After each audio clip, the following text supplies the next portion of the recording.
Mengawak dulu juga. Isra Mi'raj. Sebelum awak mengkaji Isra Mi'raj, mari kita berselawat seketik dulu. Bersama-sama membaca. Sebab kata Nabi, siapa yang sering berselawat kepada aku, maka aku akan memberikannya syafaat di yaumul mahsyar nantinya. Jadi akan diberinya syafaat bagi awak. Syafaat itu akan diberi keringanan. Maka cuaca berselawat. Mari kita baca sama-sama. Ikuti apa? Bersama-sama. 1, 2, 3. Sallallahu ala Muhammad. Sallallahu alaihi wasallam. Sallallahu ala Muhammad. Sallallahu alaihi wasallam. Satu kali lagi. Sallallahu ala Muhammad. Sallallahu alaihi wasallam. Sallallahu ala Muhammad. Sallallahu alaihi wasallam. Satu kali lagi. Sallallahu ala Muhammad. Sallallahu alaihi wasallam. Sallallahu ala Muhammad. Sallallahu alaihi wasallam. Cukup sampai di situ dulu. Nanti kita lanjutkan. Anak-anak Bapak, pada hari ini kita memperingati Isra dan Mi'raj. Kalau kita kaji-kaji masalah Isra dan Mi'raj ini, itu sudah disuratkan oleh Allah di dalam Al-Quran. Apa kata Allah? Subhanalladzi asra bi'abdihi laylan minal masjidil haram ilal masjidil aqsa alladzi barakna. Maha suci Allah yang telah memperjalankan hambanya dari dalam suatu malam dari Masjidil Haram ke Masjidil Aqsa. Anak-anak Bapak, yang menjadi pertanyaan kita pada hari ini, apa itu Isra? Diperjalankan, bukan di perjalanan. Kalau di perjalanan, awak baca di dalam perjalanan baru. Ya, beda kan kalimat tuh. Awak pernah Indonesia kan? Jadi diperjalankan. Nah, diperjalankan. Kalau di perjalanan tuh, di mana nih? Di perjalanan baru lah. Tuh kan? Jadi diperjalankan itu arti Jadi kalau ada pertanyaan di agamawan nanti apa arti Isra? Diperjalankan. Kalau Mi'raj apa artinya?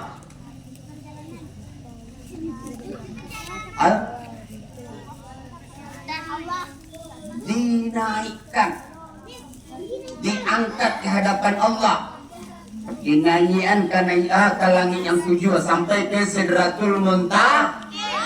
Yakin loh, Sidratul Muntaha. Jadi di mana Allah bertemu dengan Nabi, di mana Nabi bertemu dengan Allah, di Sidratul Muntaha. Anak-anak Bapak akan mengkaji sedikit bahas perjalanan Nabi ku, bahas apa penyebabnya diperjalankan, itu bahas pendek-pendek sih. Beko-beko kita ambil intisarinya. Anak-anak Bapak, kenapa Nabi di-Isra dan di-Mi'rajkan? Saya tahu. Kenapa Nabi di-Isra dan di-Mi'rajkan? Ayo tuh, boleh. Bagus. Alay. Ada dua penyebab Nabi diisra dan dimirakan. Pertama, penyebab Nabi diisra dan dimirakan karena Nabi waktu itu sedang bersedih. Sedang enggak? Sedang enggak? Bersedih. Bersedih. Nangis. Nabi sedang bersedih. Pak, batu kau bersedih Nabi Pak, Nabi Pak, hilang titi Nabi Pak, indah. Dah titinya hilang dong. Dia apa? Karena sebelum Nabi diisra dan dimiratkan, Nabi baru saja ditinggali oleh dua orang yang disayang, yang dicintainya itu istrinya dan pamannya meninggal dunia.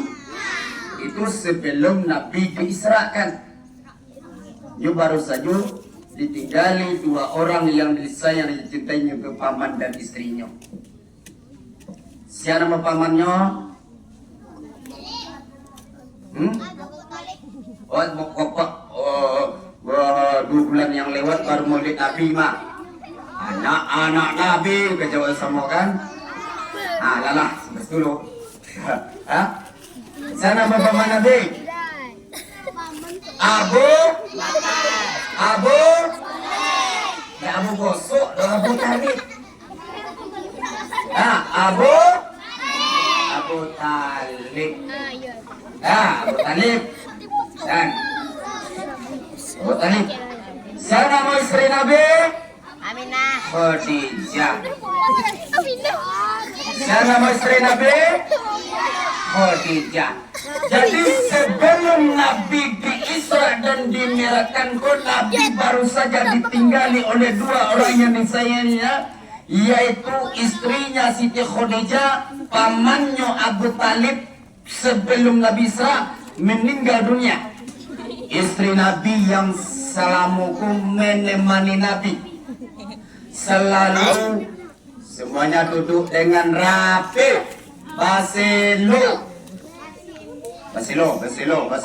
Ini laki-laki itu yang salamukum menemani Nabi dalam keadaan suka duka, tempat curhatan Nabi, tempat mengadu bagi Nabi, tempat bayu bagi Nabi. Kini nyonda ado lain. Contohnya awak kalau seandainya ada orang yang sayang meninggal dunia, anda basah dewa. Tentu amat tua bawa meninggal, tak sedih awak.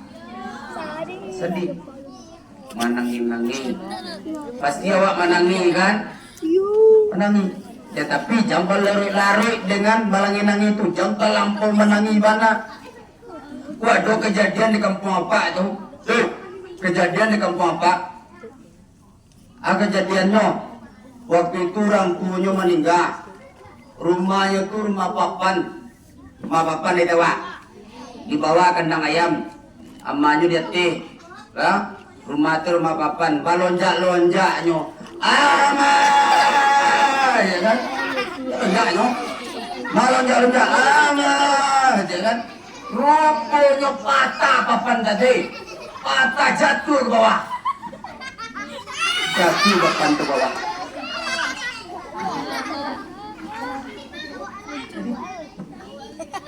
Boleh kita bersedih, boleh, sedangkan Nabi saja bersedih, tetapi jangan melampaui batas. Jangan melampaui batas, yang mari-ari, tidak boleh. Itu memberatkan kepergian orang yang kita sayang. Menangis sekedarnya saja. Siapa yang tidak bersedih apabila ditinggalkan oleh orang yang disayang? Siapa yang tidak bersedih? Kemudian sebulan setelah itu Nabi ditinggali oleh pamannya, yaitu Abu Talib. Saya nama pamannya Talib. Jangan lo kecil Abu Gosok. Busuk coba tadi kan. Mutalib. Abu Talib. Semuanya takbir. Bagus. Siapa yang sering takbir, ghafirat lahu ma taqaddama min zambi, maka Allah akan selalu menurunkan hidayah kepadanya. Jadi, ayo takbir. Tetapi jangan sampai pulang lo takbir. Oh kecapa tu takbir tadi. Dari situ sampai pulang. Allah Akbar, Allah Akbar, Allah Akbar. Boleh itu tu. Tak boleh lo tak itu tu. Kau berkuat saat pulang dari Isra Mi'raj kau kan. Oh kecapa ustaz tua. Oh takbir aja. Batu. Karena kalau takbir itu akan Allah akan selalu menurunkan hidayah kepada awak. Oh mulai dari situ sampai pulang. Allah Akbar, Allah Akbar, Allah Akbar, Allah Akbar, Allah Akbar. Tak boleh. Jadi kalau takbir itu boleh aja tapi batang petan. Sekali lagi takbir. Allahu Akbar. Anak-anak Bapak.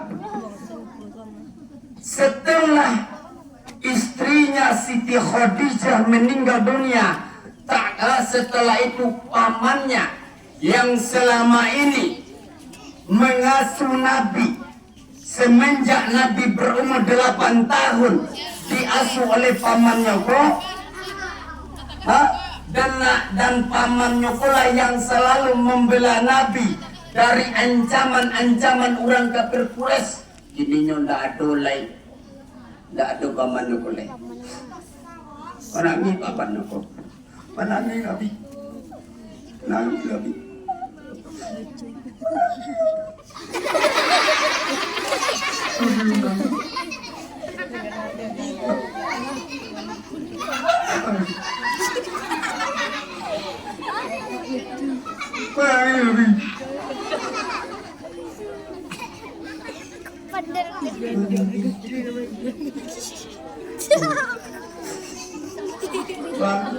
Karena pamannya selalu pamannya melindungi Nabi dari ancaman orang kafir Quraisy, sehingga pamannya mengecek ke orang kafir Quraisy itu, kecek pamannya hai engkau kafir Quraisy, kalau engkau ingin mencelakai kemenakanku Muhammad, langkahi dulu mayatku, katanya. Baik itu pamannya selalu di depan melindungi Nabi kok.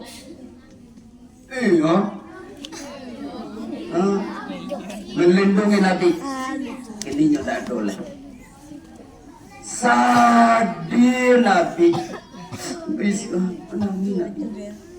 Waktunya menangi itu duduk di bawah Ka'bah. Di bawah Ka'bah duduknya. Ka'bah di mana? Salah. Ka'bah di matanya. Ya Arab. Ya Arab. Ka'bah di mana letaknya? Maruf. Di Mekah. Jadi Pak, kalau Arab itu Arab, tapi Arab itu ada di Madinah, ada.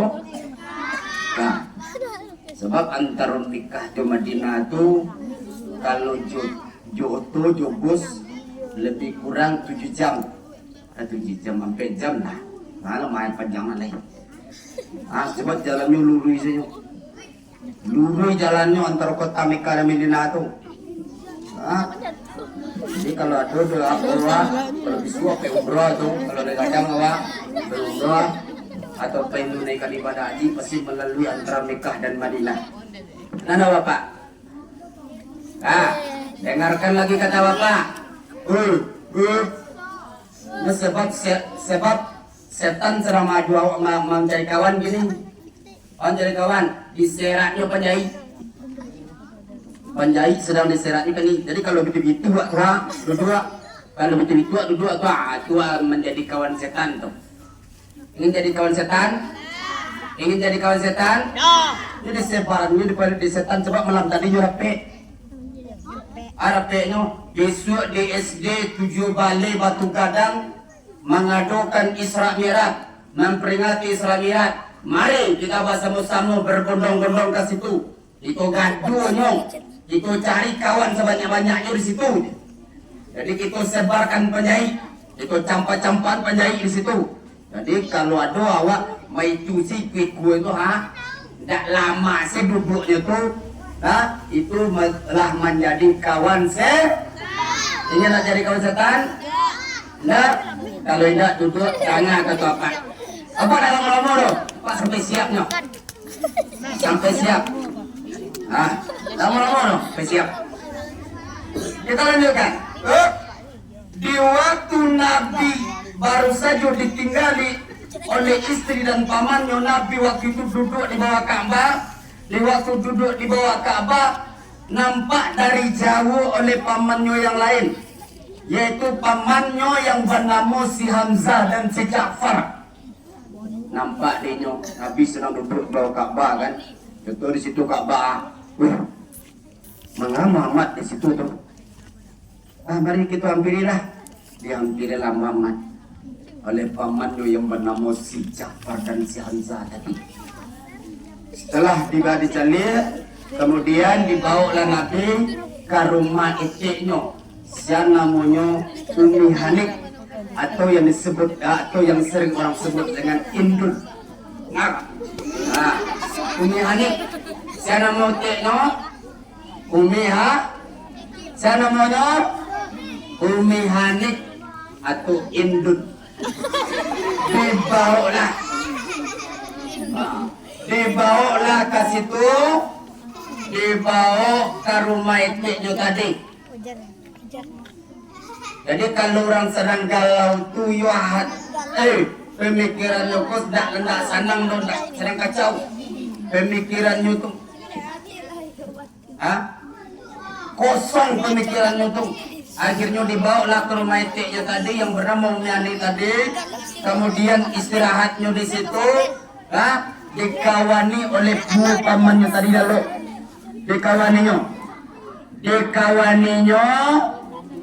Setelah itu yang pamannya si Hamzah lalu di sebelah kanan, pamannya yang si Ja'far lalu di sebelah kiri. Setiap kakinya, sebelah kakinya diletakkan ke kaki Nabi. Tujuannya supaya kok seandainya tengah malam Nabi ko jago, bisa lo pamannya ko jago. Anak apa? Pendek cerita, di lain tempat, di atas langit, di langit yang 7, di Sidratul Muntaha, Allah memanggil malaikat Jibril. Apa kata Allah? Hai Jibril, hai Jibril, tolong engkau jemput kekasihku di bawah. Tolong engkau jemput kekasihku Muhammad di bawah. Namanya malaikat. Malaikat itu adalah makhluk yang patuh kepada Allah. Kalau dimaunya capek datang, kalau disuruhnya langsung pai, itu malaikat patuhnya kepada Allah.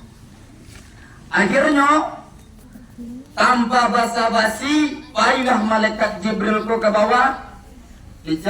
Dicarinya di kota Mekah tu ndak ada nampak kekasih Allah tu nyodo. Ndak ada nampak kekasih Allah tu. Akhirnya balik ke hadapan Allah. Ya Allah, lambo cari kekasih engkau Muhammad ya Allah, tapi ndak ada nampak dia mo ya Allah. Apa kata Allah? Hai Jibril, makunyo danga kata ambo dulu. Danga kata ambo dulu baru pai. Artinya apa? Kalau awak disuruh oleh orang, oleh guru, oleh orang tua awak, danga elok-elok kecil orang tua tadi dulu baru pak. Kau malaikat pun langsung pai sah. Ciri-ciri nak tentunya dong. Akhirnya dikatakan oleh Allah, hai Jibril, tolong engkau jemput kekasihku Muhammad di bawah. Ciri-cirinya ada di suatu rumah ini, di dalam kamar, dan ciri-cirinya di rumah itu memancarkan cahaya ke atas langit, memancarkan cahaya ke atas langit. Jadi Nabi ku bercahaya. Jadi kalau kalau Nabi lalu di rumah, cahaya sinarannya itu memancar ke atas langit. Akhirnya Dijapuilah, dicarilah ke bawah, rupanya ada di suatu rumah. Dijapuilah di suatu rumah itu memancarkan cahaya ke atas langit. Dan diambillah nabiku atau dijapui nabiku. Kalau namanya malaikat, ini nak dari pintu masuknya dong, nak dari pintu malaiku dong. Nah, kita jawab. Kalau wak manusia, ya baca assalamualaikum, masuk ke rumah orang, masuk assalamualaikum, bangun, ya kan? Kalau malaikat, nyudah ya tiatuk langsung diambil senabi. Dibawa Nabi, kamar dibawa lupa ke telaga Zam-Zam dulu. Kamar dibawanya? Kamar dibawanya? Ke telaga Zam-Zam. Dibawa Nabi ke telaga Zam-Zam, di situ Nabi dioperasi. Di mana Mi? Mana Mi? Di bala dadonya tuh. Di bala dadonya. Atau kau di bala dado Pak? Atau kau di bala Pak? Ya, maksud di bala itu diangkitlah penyakit, artinya 6 buruk-buruk di dalam dirinya itu. Sebab nyu akan menghadap Allah. Jadi intinya apa? Kalau awak melaksanakan ibadah solat, awak melaksanakan ibadah harus bersih awak. Makanya harus bersih dari hadas kecil dan hadas kecil, hadas besar dan hadas kecil. Singkat cerita, setelah Nabi dioperasi, kemudian Nabiku dibawa dengan burak dari Masjidil Haram ke Masjidil Aqsa. Kemudian dibawalah ke hadapan Allah melalui langit yang 7. Setiap langit itu, setiap lapis langit itu berapa lapis? 7. Setiap lapis langit itu Nabi bertemu dengan nabi-nabi yang terdahulu. Yo nabi-nabi yang siapa? Di langit yang pertama Nabi bertemu jo Nabi Adam. Nah, kalau ada tanya nanti Nabi Pak langit pertama bertemu jo Nabi. Langit yang kedua bertemu jo Nabi Yahya dan Isa. Jo Nabi Yahya dan Isa. Langit yang ketiga bertemu jo Nabi Yusuf. Jo Nabi Yusuf. Langit yang keempat bertemu jo Nabi Idris. Jo Nabi? Nah, langit keberapa tadi? Kami kalimu bertemu jo Nabi Harun. Jo Nabi? Langit keenam bertemu jo Nabi Musa. Dan langit yang ketujuh bertemu jo Nabi Ibrahim alaihi wassalam. Anak apa? Di waktu Nabi diperjalankan dan diangkat ke hadapan Allahnya, diajak main-main dulu, dibawa jalan-jalan dulu. Kamarnya dijalan-jalankan Pak, dibawa jalan-jalan melihat keadaan jati langit itu. Ya, kemudian dibawa ke sinyak kamari, dibawa ke sarugo, dibawa ke neraka, bermacam-macam nyulik di neraka dan sarugo. Di antaranya dilihat oleh Nabi. Pertama, atau ada seorang perempuan atau sebagian dari perempuan yang rambutnya digantung ke atas, kemudian lidahnya dijulurkan ke luar, kemudian digunting, dijulurkan lagi, ditemukan lagi, digunting lagi, rambutnya pula digantung Pak, dijulur, digunting. Ditanya oleh Nabi, ya Rasulullah, ya malaikat, ini apa nih malaikat? Kenapa umatku disiksa seperti ini ya malaikat? Hai Muhammad, jawaban malaikat Jibril, hai Muhammad, ini umatmu yang semasa hidupnya selalu membuka auratnya dan selalu berbicara kotor. Khusus perempuan, kakak ketua. Ingin masuk neraka? Ingin masuk neraka? Ingin masuk neraka? Laki-laki ingin masuk neraka? Kalau enggak, yuk lelok. Ingin masuk neraka?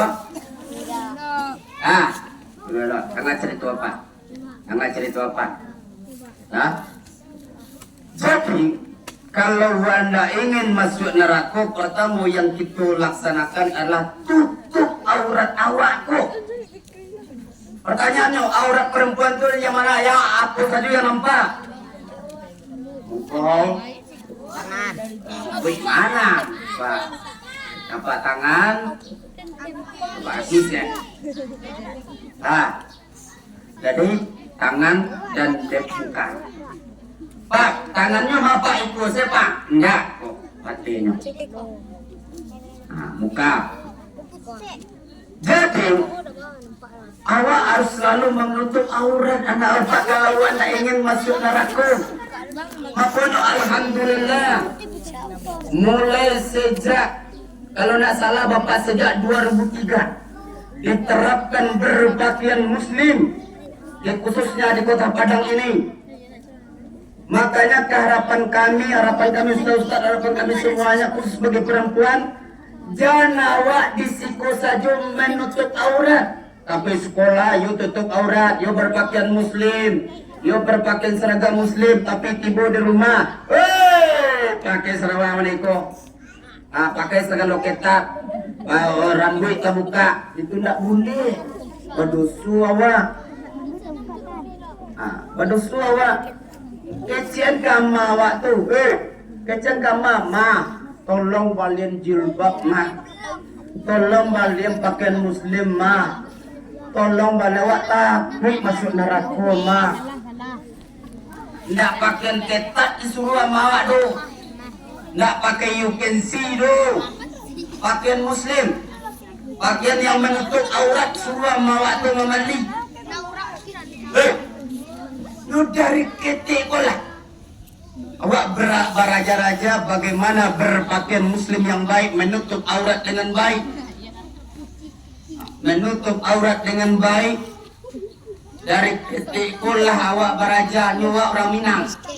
Sebab orang Minang mengecek ketik taraja-raja, kadang tabau-bau latu taubat hidup. Pak kacau pawan lah itu pak. Agak siapa awak ketik raja-raja kadang tabau latu mati gitu. Ndak itu maksudnya do. Ketik raja-raja kadang tabau latu taubat hidup. Artinya adalah dari ketik awak baraja awak terapkan berpakaian muslim, berpakaian menutup aurat, berpakaian menutup aurat, maka kadanglah menjadi suatu kebiasaan lah tuh teman. Jadi Nabi dibawa jalan-jalan ke surga. Kalau nak tahu surga lewat ke surga. Dibawanya lah ke surga Allah terus atau ke surga. Dicari di surga tu keindahan surga tu bukan main. Nggak bisa terbayangkan oleh kita di dunia kok. Indah surga tu, yo indah. Fatihah. Indahnya bukan main sarugo ku anak apa, tidak bisa terbayangkan lihat di dunia kok. Apa salah satu yang dilihat oleh Nabi di dalam surga itu? Ada seseorang yang pada waktu itu dia menanam, ya hari itu ditanam, hari itu disiang, hari itu dipanen. Kemudian lah siap dipanen tumbuh banyak, lah siap disiang tumbuh, lah siap dipanen tumbuh. Akhirnya ditanya oleh Nabi kepada malaikat, ini apa ya Rasul? Ini apa ya malaikat? Dijawab oleh malaikat, hai Muhammad, ini umatmu yang semasa hidupnya selalu bersifat dermawan. Dermawan itu apa tuh? Dermawan itu apa? Dermawan itu apa? Seketik. Enggak. Dermawan itu apa? Salah. Dermawan itu apa? Suka berbagi. Artinya dermawan itu orang yang suka berbagi, orang yang suka menolong orang lain, orang yang suka bersedekah, orang yang suka menolong kawannya dalam keadaan kesusahan, orang yang suka menolong temannya yang dalam keadaan kesusahan. Bukan menolong kawannya mampu PR. Kena PR kawan mengerajuan tak boleh, atau waktu ujian kau maisian kawannya itu tak boleh. Tetapi yang menolong mengasuh itu orang yang selalu bersifat suka berbagi, menolong tetangga, menolong kawannya dalam kesusahan. Contoh, awak bakawan, hidup bakawan, aduh kawan nak balanju, aduh kawan nak balanju kan di manu-manu si di sikunya, awak tamuilah kawan tu, tadi dah balanju, apa dulu begitu deh tu kawan apa di sekolah dulu, di waktu apa di SD dulu malah itu kawan apa, ada salah seorang kawan apa,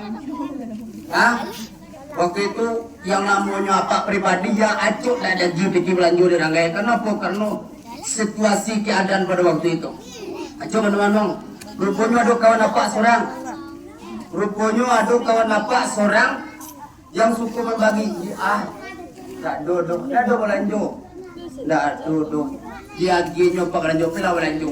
Akhirnya apa yang terjadi di nyok ini? Alhamdulillah hidupnya berhasil. Menjadi orang kayu nyok ini, menjadi orang kayu nyok ini. Otonya gagak, rumah juga tinggi, jadi orang kayu. Dia tuh karena di waktu kecilnya bersifat dermawan, suka membagi, suka menolong orang lain, suka menolong tetangganya, maka Allah akan memberikannya rezeki dari yang tidak selangkah. Begitu juga awak. Kalau awak di dalam pendidikan, dengar kata Pak, dengar. Kalau awak di dalam pendidikan, kata Allah di dalam kata Nabi, siapa yang suka menolong temannya, siapa yang suka berbagi, siapa yang rajin berinfak, bersedekah dan sebagainya, bahwa Allah akan selalu melapangkan kepintarannya. Allah akan memberi kepintaran kepadanya. Makanya alhamdulillah awak di sekolah dididik, di TPQ dididik bersifat dermawan. Di TPQ alhamdulillah setiap hari Minggu awak dididik selalu menyalurkan infak. Di sekolah setiap hari Jumat di tujuan awak. Tujuannya untuk apa? Tujuannya supaya awak bersifat berdermawan. Anak Bapak, kemudian kita lanjut. Setelah Nabi latibo di langit yang tujuh, kemudian latibo di langit tujuh, akhirnya malaikat hanya mengantarkan Nabi di langit yang tujuh bertepatan satu tempat, yaitu di Mustawah namanya. Di situ sampai situ, dan Nabi nanya solang ke hadapan Allah di Suratul Muntaha itu. Kemudian bertemu dengan Allah, bercengkerama dengan Allah. Akhirnya Nabi itu diagi oleh-olehnya solat.